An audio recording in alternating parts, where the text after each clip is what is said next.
Hi all, welcome to our family. അഖിലിൻ്റെ ചേച്ചിയും അവരുടെ ഫാമിലിയും ഒക്കെ ബാംഗ്ലൂർക്ക് വന്നിരുന്നു. അവർ രാവിലെ എത്തിയെങ്കിലും ഞങ്ങൾ ഭക്ഷണമൊക്കെ കഴിച്ചൊന്ന് ഫ്രഷ് ആയിട്ട് ഈവനിങ് ആണ് ഇറങ്ങിയത്. ഞങ്ങളിപ്പോൾ നേരെ പോകുന്നത് ജയനഗർ 5th ബ്ലോക്കിൽ ചെറിയൊരു ഷോപ്പിംഗ് മാർക്കറ്റ് ഉണ്ട്. ഞങ്ങൾ അങ്ങോട്ടേക്കാണ് പോകുന്നത്. ഒരുപാട് ഡ്രസ്സുകളും കാര്യങ്ങളൊക്കെ കണ്ടിതാ കുഞ്ഞൂസ് അന്തം വിട്ട് നോക്കുന്നതാണ്. അവൾക്കൊന്നും മനസ്സിലാവുന്നില്ല. പിന്നെ ഞങ്ങൾ അവിടെ എത്തിയ ഉടനെ ഫസ്റ്റ് തന്നെ ചെയ്തത് ഇവിടെ ടെമ്പററി ക്ലാസ്സിന് 50 രൂപയുള്ളൂ. ഞങ്ങളെല്ലാവരും അതിൻ്റെ ടെമ്പററി ക്ലാസ് ഒട്ടിച്ചു. ഫോണിൻ്റെ ചേച്ചിയും അഖിലേഷേട്ടനും അഖിലും എല്ലാവരും. പിന്നെ ഇതായി കാണുന്ന കമ്പലിനെല്ലാം നല്ല വില കുറവാണ്. നാട്ടിലെല്ലാം നല്ല പൈസ ഉണ്ടാവില്ല, പക്ഷേ ഇവിടെ നല്ല വില കുറവാണ്. ചെക്കൻ നല്ല ഉറക്കാം. അതുകൊണ്ട് തന്നെ ചേച്ചിക്ക് കുറച്ച് ഷോപ്പ് ചെയ്യാനെല്ലാം പറ്റും. ഞങ്ങളങ്ങനെ ചുമ്മാ അങ്ങോട്ടും ഇങ്ങോട്ടൊക്കെ. ഈ ചക്കൊക്കെ ഏതാ പൈസ എന്നറിയാമോ? ബാംഗ്ലൂർ വല്ല ചക്ക ബിസിനസ്സും തുടങ്ങിയാൽ മതിയായിരുന്നു. കുഞ്ഞൂസിന് പിന്നെ എവിടെ പോയാൽ യൂതുന്ന സാധനം മതി. അത് കിട്ടിയവള് ഹാപ്പി ഒക്കെ, പിന്നെ ഒരു പ്രശ്നമില്ല.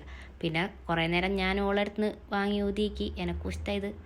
അങ്ങനെ ഞങ്ങൾ നേരെ പിന്നെ പോയത് മെട്രോ സ്റ്റേഷനിലേക്കാണ്. മെട്രോ സ്റ്റേഷനിൽ നിന്ന് ഞങ്ങൾ പോയത് ചർച്ച് സ്ട്രീറ്റിലേക്കാണ്. ബാംഗ്ലൂരിൻ്റെ ഒരു നൈറ്റ് ലൈഫെല്ലാം മനസ്സിലാണെങ്കിൽ ചർച്ച് സ്ട്രീറ്റിൽ തന്നെ പോകണം. അവിടെയാണ് ഫുള്ള് ലൈറ്റുകളും ഒരുപാട് ആൾക്കാരും നല്ല നല്ല ബിൽഡിങ്ങുകളും ഒക്കെ ഉണ്ട്. അവിടെ നല്ലൊരു വെറൈറ്റി സ്ഥലമാണ് കേട്ടോ. എനിക്ക് ഇഷ്ടമാണ് ഇവിടെ പോയി ചില്ല് ചെയ്യാനൊക്കെ.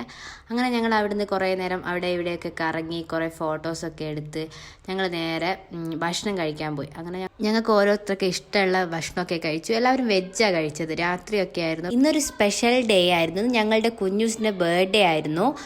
ഞങ്ങൾ വരുന്നതിന് മുമ്പേ അഖിൽ നേരത്തെ വന്ന് കേക്കൊക്കെ വാങ്ങി വെച്ച് കുഞ്ഞൂസിനെ സർപ്രൈസ് ആക്കി. അങ്ങനെ ഞങ്ങളെല്ലാവരും കൂടി കേക്കൊക്കെ കട്ട് ചെയ്ത് പിറ്റേ ദിവസം രാവിലെ തന്നെ ഞങ്ങളൊരു 8 മണി എനിക്ക് ചിക്പേട്ടിലെത്തി. അവിടെ സൺഡേ ആകുമ്പോൾ നല്ല വില കുറവിന് ഒരുപാട് സാധനങ്ങൾ കിട്ടും. നമുക്ക് ഡെയിലി ഉപയോഗിക്കാൻ പറ്റിയ ടീഷർട്ടുകൾ, പാൻറ് എല്ലാം, ഒരുപാട് ബാഗുകൾ, ഈ കാണുന്നതെല്ലാം നല്ല വില കുറവാണ്. ഈ പാൻറ്റിനൊക്കെ 150 രൂപയൊക്കെ ഉള്ളൂ. ഇതൊക്കെ ഡെയിലി വെയറിനൊക്കെ ഉപയോഗിക്കാൻ പറ്റിയാണ്. അങ്ങനെ ഞങ്ങൾ ഒരുപാട് സാധനങ്ങളൊക്കെ വാങ്ങി ക്ഷീണിച്ചപ്പോൾ എല്ലാവരും പോയി ഒരു ചായയൊക്കെ കുടിച്ച് ഉഷാറായി ഞങ്ങൾ വീണ്ടും രംഗത്തിറങ്ങി. ഞങ്ങൾ ആവശ്യമുള്ള കുറച്ച് സാധനങ്ങളൊക്കെ വാങ്ങി. പാൻറ്, ടീഷർട്ട്, ഷർട്ട് അങ്ങനത്തെ ഒക്കെ വാങ്ങി. പിന്നെ അവിടുന്ന് കുറച്ചേ ഉള്ളൂ KR മാർക്കറ്റിലേക്ക്. അവിടെ നടന്ന് ഞങ്ങൾ KR മാർക്കറ്റിലേക്ക് വന്നു. അവിടെയും ഇങ്ങനെ തന്നെ ഒരുപാട് വില കുറവിന് ഒരുപാട് സാധനങ്ങൾ അങ്ങനത്തെ ഒക്കെ ഉണ്ടായിരുന്നു.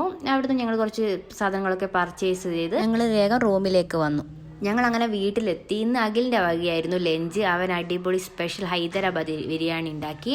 നല്ല അടിപൊളി ബിരിയാണി ആയിരുന്നു. അതൊക്കെ കഴിച്ച് ഞങ്ങൾ അടുത്തത് പോയത് ബണ്ണാർക്കട്ട ബയോളജിക്കൽ പാർക്കിലേക്കായിരുന്നു. അവിടെ ഒരു സഫാരി ഉണ്ട്. നമുക്ക് കാട്ടിൻ്റെ ഉള്ളിൽ കൂടെ പോയിട്ട് മൃഗങ്ങളെയൊക്കെ കാണാമെന്ന്. ചേച്ചിയും ഫാമിലിയും ഒക്കെ ആ ബസ്സിൽ പോയി. അഖിലും ഓൾറെഡി പോയതിനാൽ ഞങ്ങൾ അതിൻ്റെ അപ്പുറം തന്നെയുള്ള സൂവിൽ പോയി. അവിടെ ജിറാഫ് ഉണ്ടെന്ന് പറഞ്ഞു. അപ്പോൾ ജിറാഫിനെ കാണാൻ പോയി. ഞാൻ ആദ്യമായിട്ടാണ് കേട്ടോ ജിറാഫിനെ കാണുന്നത്. അങ്ങനെ ഒരുപാട് മൃഗങ്ങളെയൊക്കെ കണ്ടു. ഈ കാണുന്ന ഈ കരടിയില്ലേ, ഇതിന് വട്ടാൻ തോന്നി. ഇത് ഒരുപാട് പ്രാവശ്യം ഇതന്നെ ചെയ്തുകൊണ്ടിരിക്കുക. ഞങ്ങൾ പോയതന്നെ ഒരു 5-6 പ്രാവശ്യം ഇത് ചെയ്തിക്ക്. ഈ ആനക്കുട്ടികളെ മേല് കണ്ടാൽ അറിയാമല്ലോ കുരുത്തക്കേട്. പിന്നെ ഈ മുള്ളമതിനെ കണ്ടവടായിൽ പറഞ്ഞ ഈറ്റകളെ തിന്നുവെന്ന് രസം ഉണ്ടാവുന്ന ഓൻ്റെ ഒരു ചിന്ത. ഞങ്ങൾ സൂ ഒക്കെ കണ്ട് പുറത്തിറങ്ങുന്നേക്ക് അപ്പോഴേക്കും ചേച്ചിയും ഫാമിലിയും ഒക്കെ സഫാരിയൊക്കെ കഴിഞ്ഞ് പുറത്തിറങ്ങിയിരുന്നു. അവിടെ ഒരുപാട് ഫുഡ് വെറൈറ്റീസ് ഉണ്ടായിരുന്നു. ഞങ്ങളങ്ങനെ അവിടുന്ന് കുറച്ച് ഫുഡൊക്കെ കഴിച്ച് ഞങ്ങൾ നേരെ അവിടുന്ന് ഒരു ഊബറും വിളിച്ച് റൂമിലേക്ക് വന്നു. രാത്രി 10 മണിൻ്റെ ബസ്സിന് അവർ തിരിച്ചു പോയി. നെക്സ്റ്റ് വീഡിയോയിൽ കാണുന്നവരെ ബൈ, ടാറ്റാ.